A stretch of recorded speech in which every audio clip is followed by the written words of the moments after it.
A True Martial World, Bab 16. Judul, Tinggalkan Sup untuk Lian Chengyu. Serahkan herbalmu, serahkan herbalmu. Saat hari mulai gelap, Zhao Tiezu mulai berteriak di pintu masuk desa. 5 anggota dari kamp persiapan prajurit telah menyiapkan meja panjang. Di atas meja ada 5 panci melingkar. Panci ini ditenun dari bambu, dan biasanya digunakan untuk menjemur kurma atau herba. 3 dari 5 panci sudah terisi.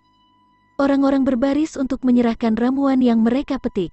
Seorang penatua berjanggut panjang mengidentifikasi usia dan kelangkaan ramuan masing-masing. Dia menggunakan timbangan kecil untuk menimbang herbal sebelum merekamnya. Saat giliran Yiyun dan Jiang Xiaoru tiba, perlahan Yiyun menyerahkan hasil panennya. Orang tua berjanggut itu melihat dan matanya berbinar, buah merah, jamur hitam, akar manis, ginseng liar. Ini ramuan yang bagus. Penatua melihat ramuan mahal ini seolah-olah mereka adalah bayinya, dan mulai membelai mereka begitu mereka masuk ke tangannya. Yiyun berdiri di samping dan menghela napas lega. Orang tua ini mungkin ahli ramuan, tetapi dia tidak dapat mengatakan bahwa sari ramuan telah lama dihisap hingga kering oleh kristal ungu. Ini bisa dimengerti. Ramuan yang disedot sampai kering oleh kristal ungu tidak terlihat berbeda dari ramuan yang baru saja dipetik. Hehe, nak, kau beruntung sekali. Kamu dapat menyimpan jatah kamu hari ini. Zhao Tiezu sangat senang melihat ramuan itu. Mereka bertugas mengumpulkan ramuan, dan mereka akan menerima hadiah dari Lian Chengyu jika kualitasnya tinggi.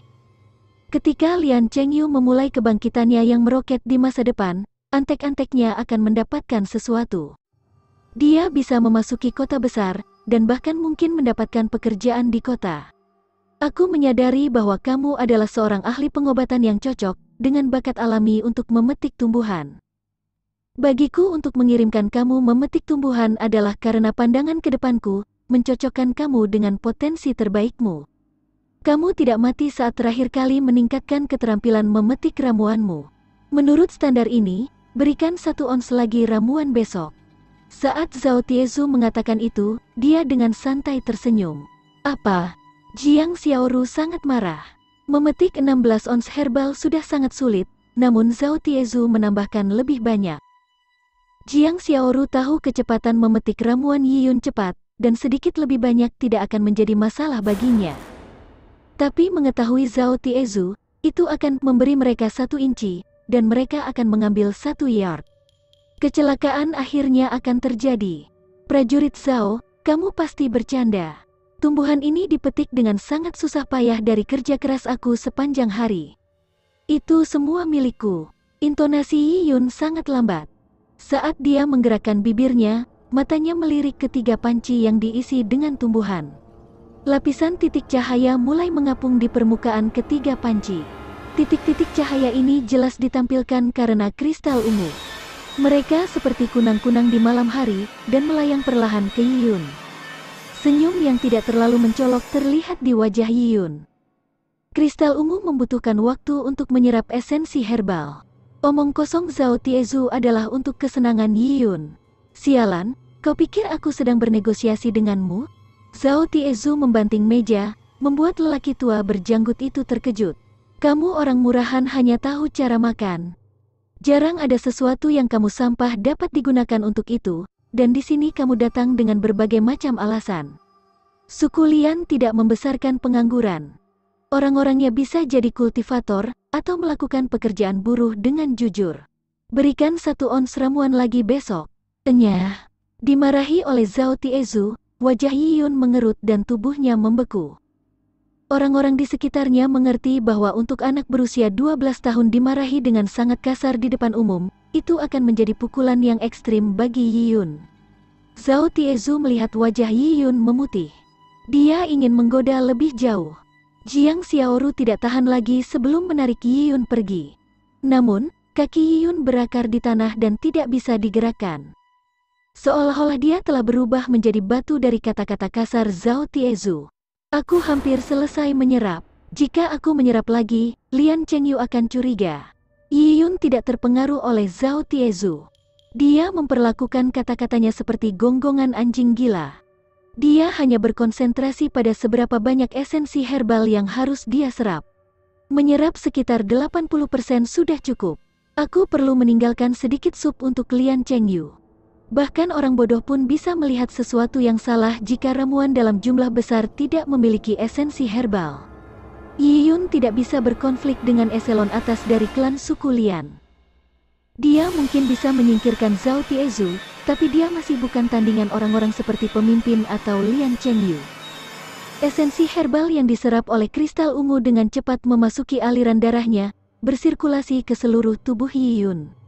Itu membuatnya merasakan kehangatan di salurannya.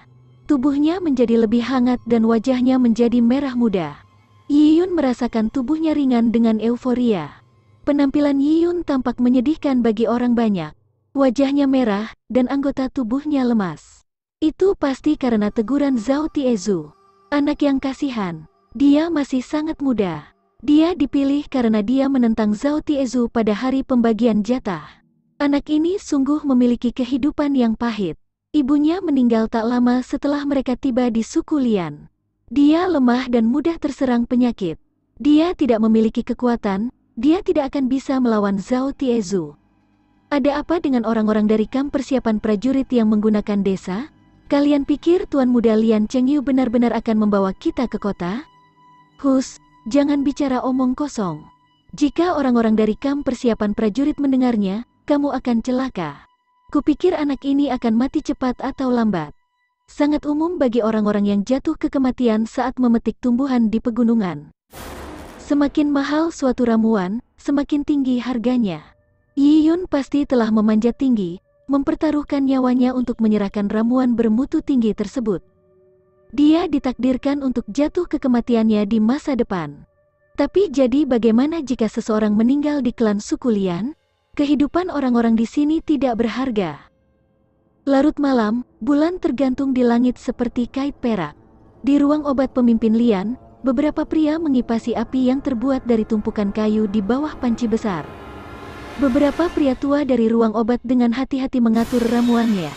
Mereka mulai menyeduh ramuan yang terbuat dari beberapa kombinasi ramuan dan obat pelengkap. Obat suplemen dan panas secara rahasia diturunkan di klan suku Lian. Itu tidak akan diketahui oleh rakyat jelata. Karena jika mereka tahu caranya, mereka bisa diam-diam memetik tumbuhan dan menyeduhnya sendiri. Para eselon atas dari klan suku Lian merasa bahwa menggunakan tumbuhan pada rakyat jelata sama dengan menggunakan biji-bijian yang baik untuk memberi makan babi. Itu tidak berguna. Bahkan anggota kamp persiapan prajurit tidak memiliki kesempatan untuk merendam tubuh mereka dengan tumbuhan. Sup herbal yang diseduh dengan hati-hati khusus untuk Lian Chengyu. Baik, kamu melakukannya dengan baik kali ini. Ada beberapa tumbuhan bagus yang dikumpulkan.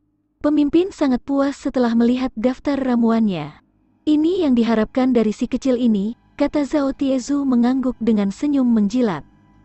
Itu diperintahkan oleh pemimpin dan ini menyangkut masa depan Tuan Muda Lian. Aku yang kecil ini tidak akan pernah berani gagal untuk mematuhinya.